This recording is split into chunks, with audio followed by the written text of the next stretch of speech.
Are you an author who's tired of the long waits and low royalties? Exact Rush is here to change the game. We specialize in publishing with precision, and we get your book to market in just 3 to 6 months, not years. But we're not just about books. We also support your photography, web design, and content creation needs. Our focus ranges from spirituality to pop culture, and we're excited about our diverse lineup of upcoming releases. So if you're ready to keep more of your hard-earned money and get published faster, Exact Rush is your ticket. Visit exactrush.com and turn your creative dream into a profitable reality today.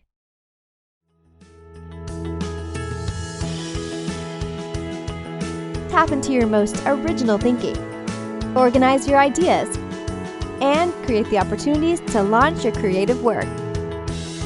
Unlocking your world of creativity with best-selling author and brand innovator, Mark Stinson.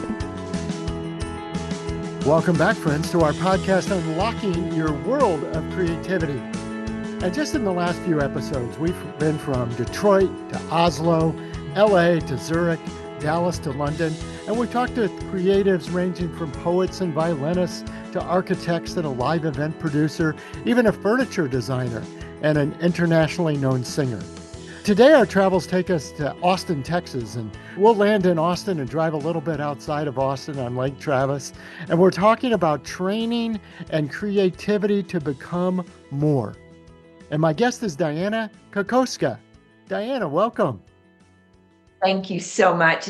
What a great opportunity to add value today. I know many things about you. You add value every time. So thanks for letting me join you. Thank you. And we're going to be talking about Dianna's new book, Becoming More. Dianna, thinking about the inspiration behind the book and what readers can expect when they pick up a copy. One of the things that I learned at a very young age is that we train our brain how to think for us.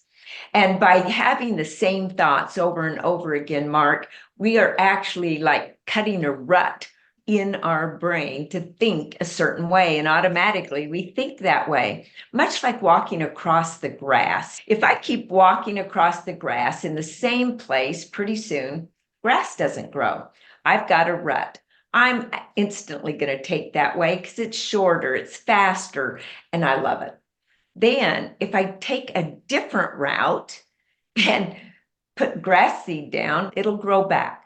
That's like our brain. When we have a thought, it travels along an axon, a neural pathway, if you will, and nerve cells that fire together, wire together. It's fast, it's short. We automatically think that way.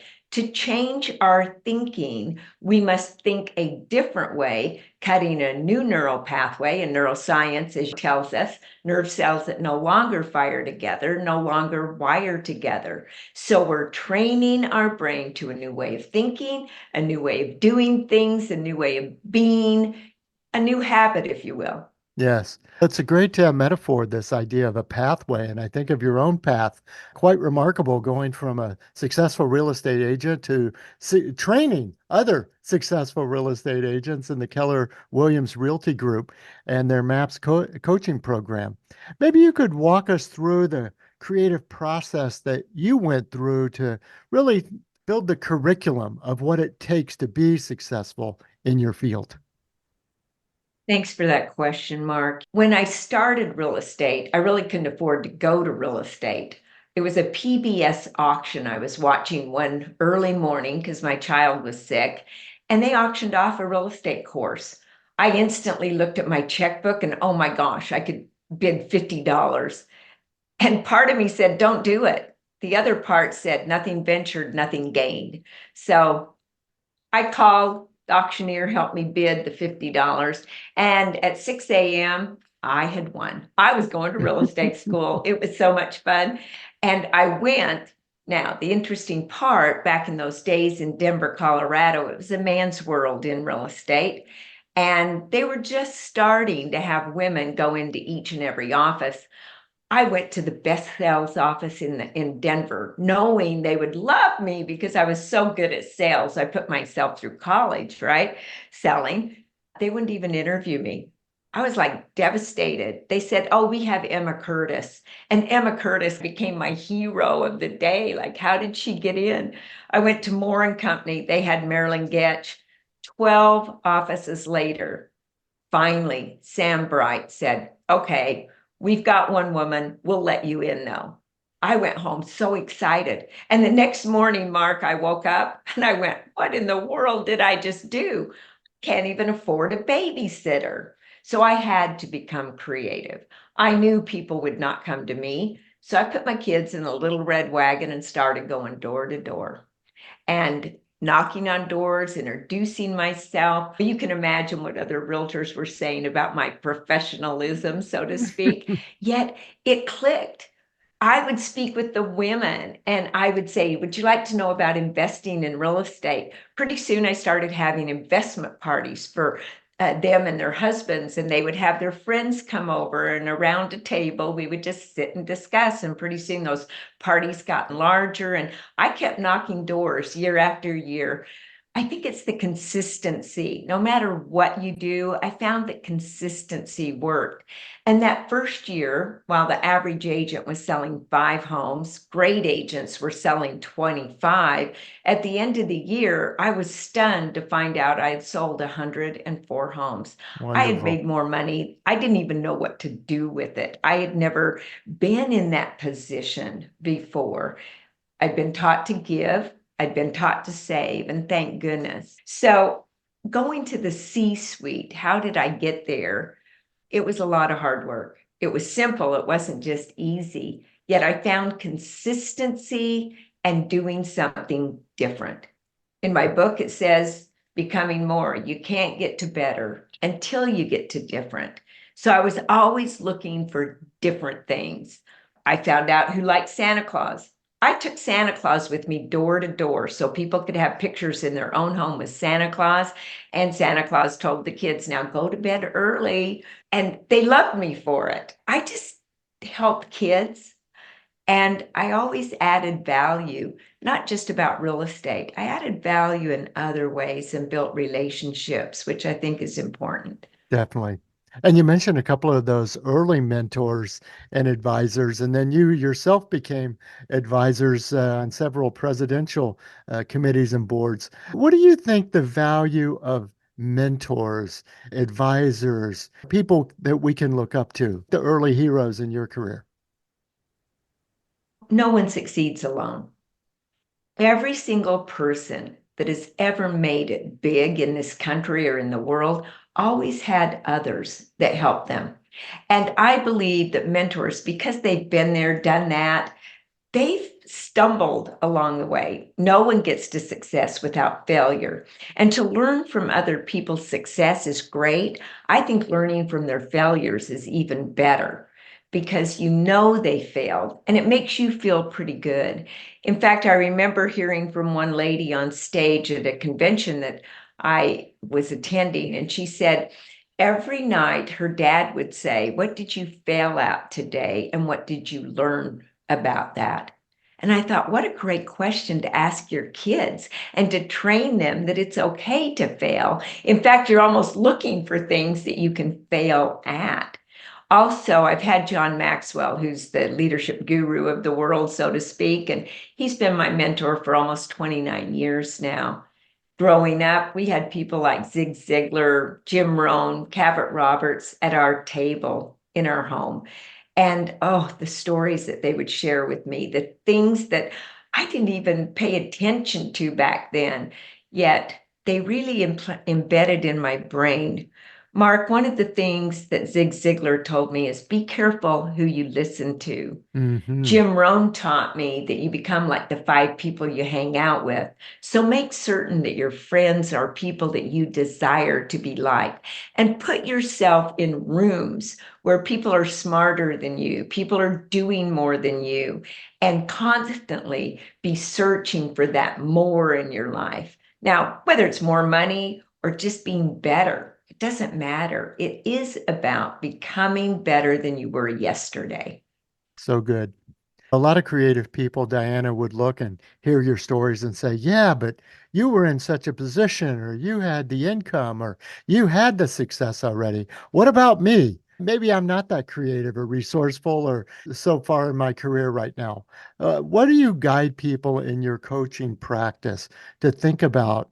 You may not be everything now, but as you said, you can become more. For that question. I had 357 one-on-one coaches that were under my leadership, great people, and they were helping almost 5,000 clients. Had 80 group coaches that had over 10,000 clients, and 57 coaches that went out training a bold program I wrote. And they had over 200,000 people have been through that program. And the one thing I told them all is, if it were to be done, how could it be done? The if question. We think about writing things down, and I would say take 1 through 20, number a piece of paper, and what if? And you say, I could do it by doing this, by doing that. The first 10 generally come pretty easy. It's the next 10 where the real gold is. I didn't just come up with putting my kids in a red wagon. By the way, if you're out there and you're having anxiety or stress or whatever you're going through, thinking that you can't make it, it doesn't matter where you've been. Today's a new day. For example, I didn't watch my money. I was making a lot of money. I was having fun, taking my kids on vacation. I loved cars, Mark. I had 4 cars. I was the only one in our household because I was a single parent, the only one that drove. We had a motor home. Oh my goodness. I didn't watch my money. A lady came in. I had a property management division, 72 houses. It paid my bills, and all the other money I made was just extra. So much fun. She helped herself to that money. I didn't watch. My fault. I woke up one morning with my car repossessed, 72 house payments 3 times over. People are wondering, how can that be? I don't want to get into the details. The situation was, though, I became a great negotiator with those mortgage companies and banks. I paid everybody back. I sold my offices because I had 4 real estate offices at the time with about 100 agents in each one. I was doing well. I got pennies on the dollar because everybody knew I was hurting. I lost every home, investment home, sold them, sold my cars, kept my own house, and started over. And I had to be very creative in my own mind because, man, that storyteller in my mind would not shut up. It would tell me how stupid I was. How did you let this happen? Look what you've done to your kids. Talk about depression almost Mhm, setting in, yet mhm. having 2 kids, I had to feed them, right? So I learned to quiet that storyteller in my mind. I learned to be creative by thinking of different things instantly. I had a rubber band around my wrist, and every time that negativity would start, I would snap the rubber band. I got a welt so bad around my wrist, it was That's a awful. lot of So reminders. I don't recommend that. Yet I want the people to hear really that today's a new day. And if you were to do it, how would you do it? And start writing the creative things down. A lot of them are going to be terrible. Who cares? It'll get those creative juices started. Thanks for being so forthcoming and revealing about those experiences. I know from my own story, of those very low moments where you wake up one day and it's not what you thought it was, or, the lease is due and you don't have it, and the business is not there, and you want to fake it till you make it, so to speak. But there's no faking if there's nothing in that bank account that morning, is there? But I Uh, think a you lot know, of go ahead. I was going to say, we got to face it till we make it. I learned that from Dr. Henry Cloud. He said, don't fake it till you make it, face it till you make it. Very strong, very strong. Because I think a lot of people would say becoming more assumes that you're already having some degree of success and now you just want to blossom and be all you can be, so to speak. But it's also when we're facing the tough times that we have to think about this, isn't it? It is, and we're going to have tough times. A lot of people think because people are successful or they have money, they've had it very easy. In the book, I talk about two kids as they grow up, and one becomes very successful and the other one is homeless. They both grew up with alcoholic parents. When they asked the successful person, "What is it that made you so successful?" He said, "I grew up with alcoholic parents. I didn't want to be like them." They asked the homeless man, "How did you grow up? Why are you homeless now?" And he said, "I grew up with alcoholic parents. You don't know my past." They both had the same past. It was the decisions they made. And so it's not the circumstances we're in that makes our life journey. It's the decisions we make around the circumstances we're in that causes our life journey. Yes. And as you continue to expand your coaching practice, what's ahead for you this year, event-wise or developing new programs? What do you have planned? That's what I'm most excited about. I have a program in Nashville.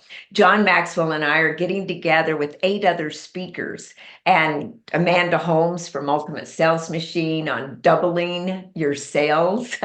She's helped over 250,000 Amanda companies. is wonderful. Yes.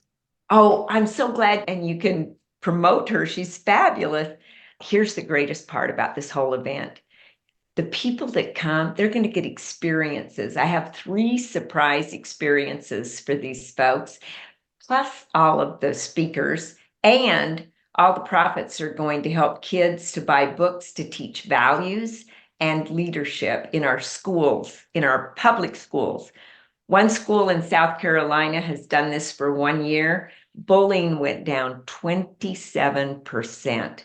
There goes anxiety from our children. There goes the stress, because bullying is causing a lot of problems. So that's what I'm excited about. You should be there, Mark. That sounds like a lot of fun. Now, where can we learn more about it?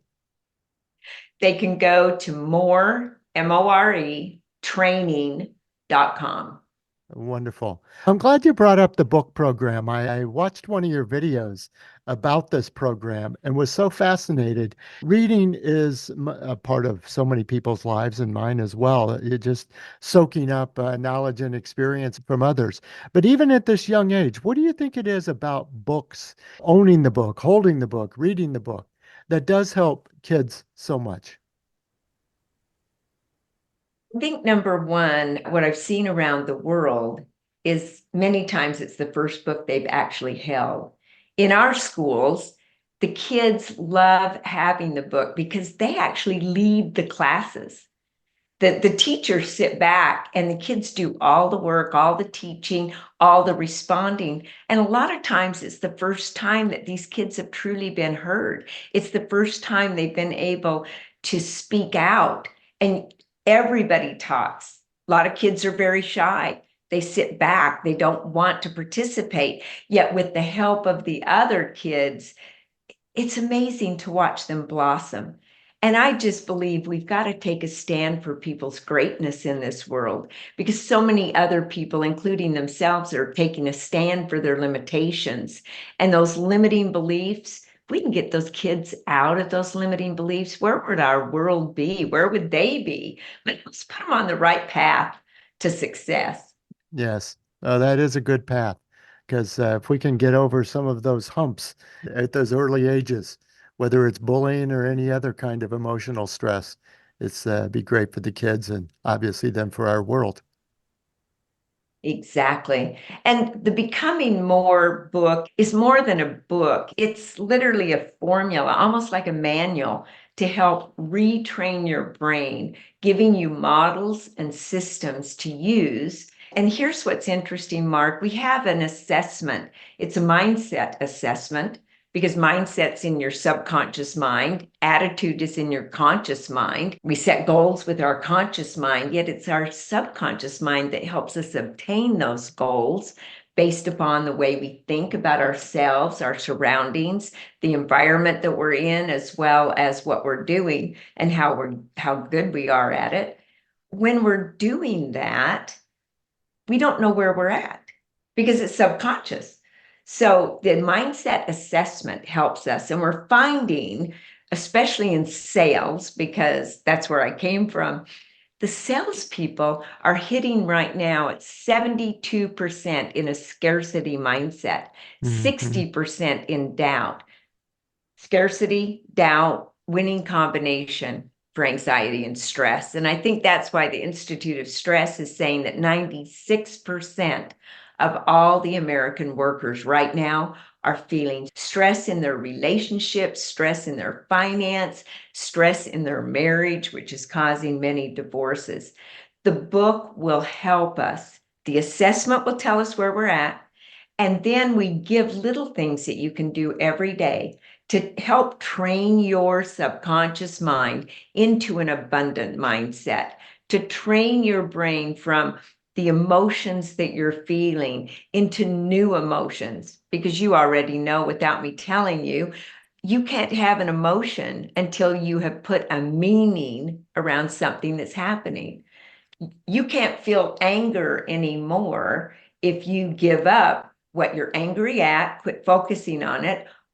What it could be something or someone, right? You surrender to that, anger goes away. So it teaches us how to train our brain to a new way of thinking, a new way of feeling, a new mindset that will serve us going into personal growth, the 4 energies of success, leaving a legacy that we desire. I love that. And the scarcity mindset, so prevalent, isn't it? In so many fields that as if there's a finite, there's only so many sales, there's only so many homes, there's only so many XYZ product, whatever market you tend to be in, you think that there's not enough to go around. And I like the opposite of that you're describing, this abundance mindset. And you have a very giving and a very gratitude mindset, even just like with the books we were talking about. But even in your own book, listeners, going to give you a little secret here.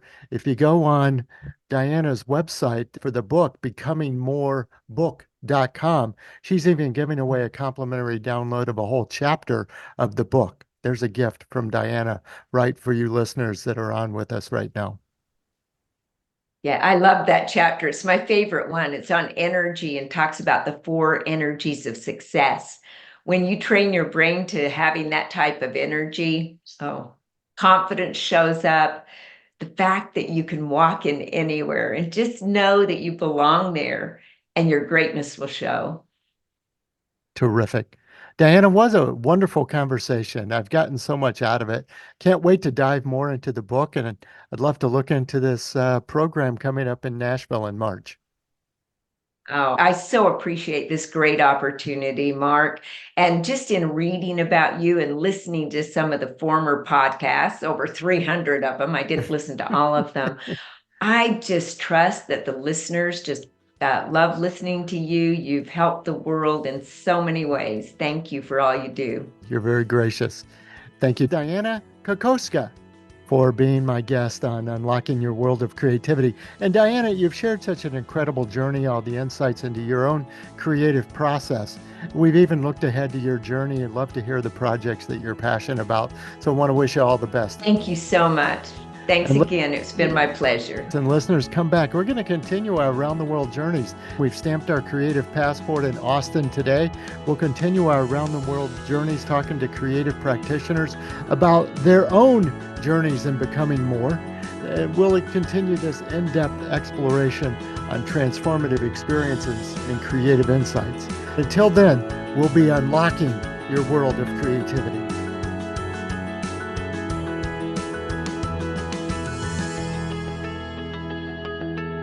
Unlocking Your World of Creativity with best-selling author and brand innovator Mark Stinson. This program was produced by BSB Media, creators of IntelliKey Leadership Stories, Unlocking Your World of Creativity, and thepeaceroom.love.